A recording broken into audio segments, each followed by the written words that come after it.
He was just a poor college student. She was a nurse with a secret. When he asked her to the dance, he had no idea. She was the daughter of a millionaire CEO. Be my date to the dance. Watch the full story. It's not what you expect. Like, share, and subscribe for next best story, where the truth changes everything. Comment "Love wins" if you believe in true hearts, not status.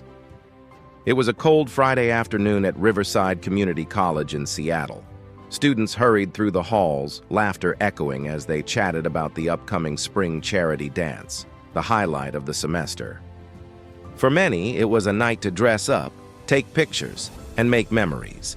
But for Ethan Miller, a quiet scholarship student working part-time at the campus diner, it felt like another reminder of what he couldn't afford. The idea of tuxedos, tickets, and limousine rides belonged to another world, one he watched from a distance, too humble to enter. Ethan's life was far from glamorous.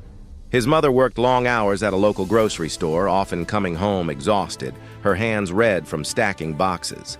Ethan picked up extra shifts to cover rent, textbooks, and whatever bills came their way. Every paycheck disappeared faster than it came, yet he never complained. His dream was simple: finish school, make his mom proud, and maybe one day live without counting dollars. Still, a small part of him longed for something normal: to attend a dance, to laugh without worrying about the price of tomorrow. One chilly afternoon, while wiping down tables in the campus medical center cafe, Ethan noticed a woman in blue scrubs walk in.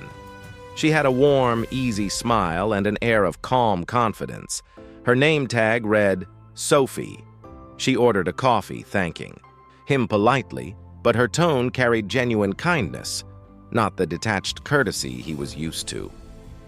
Over the next few days, she returned, sometimes just for coffee, sometimes to chat.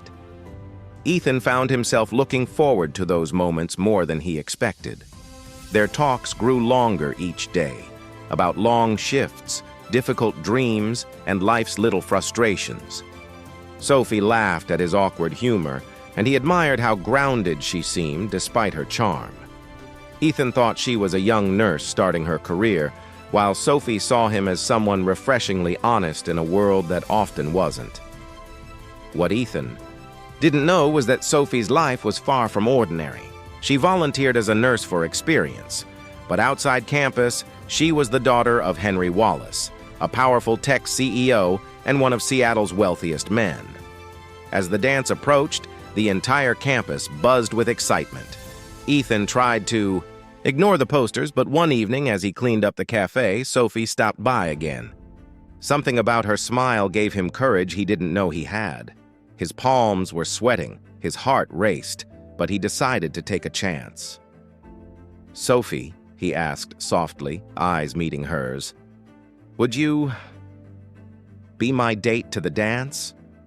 For a moment, silence hung between them. Then she smiled, that same warm, genuine smile, and said, "I'd love to." That night, Ethan couldn't stop replaying the moment. He didn't have much, just a rented tuxedo, scuffed shoes, and a heart full of hope. But for once, he felt like he belonged. As he lay awake staring at the ceiling, he had no idea that this simple invitation would lead to a night that would change both their lives forever. The night of the dance arrived, and Riverside's gymnasium had been completely transformed. Strings of golden lights hung from the ceiling, and a live band played soft jazz that echoed across the polished floor. Students in sparkling gowns and sharp tuxedos filled the room, laughter and excitement swirling like music in the air. Ethan stood near the entrance, his palms sweating as he adjusted his borrowed tie. His heart pounded with every passing second. Then he saw her, Sophie, walking in, her simple blue dress glowing under the lights. For a moment, the noise faded. She looked effortlessly graceful, her smile calm and real, and to Ethan, she was perfect.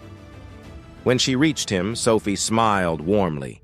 "You clean up pretty well," she teased, and Ethan laughed nervously. They walked inside together, finding comfort in each other's presence, despite the glittering crowd. The band struck up a slow tune, and Sophie extended her hand first.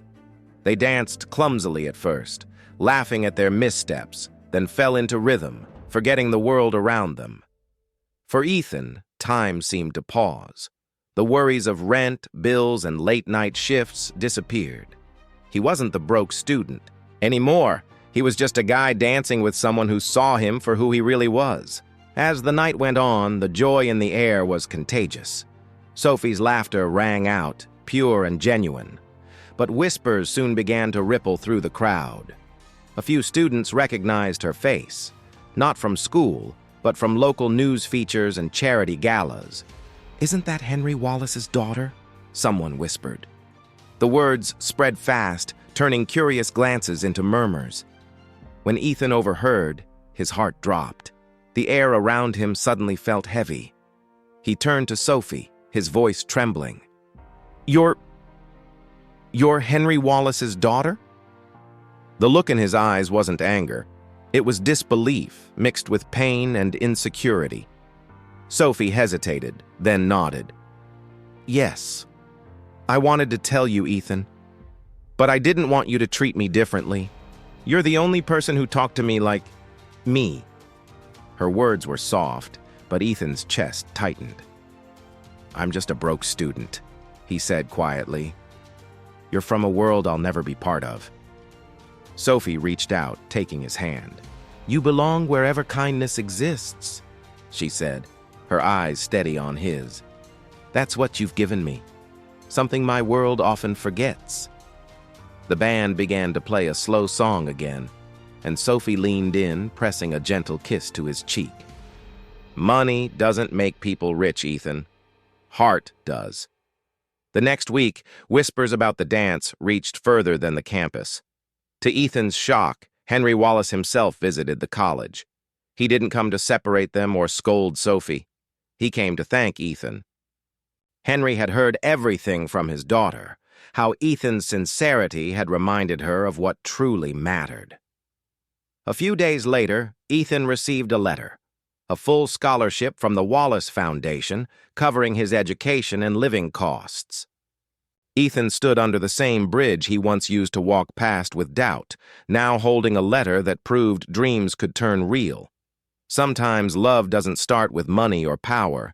It begins with courage, the courage to ask one question, even when the world tells you you're not enough. "Will you be my date?"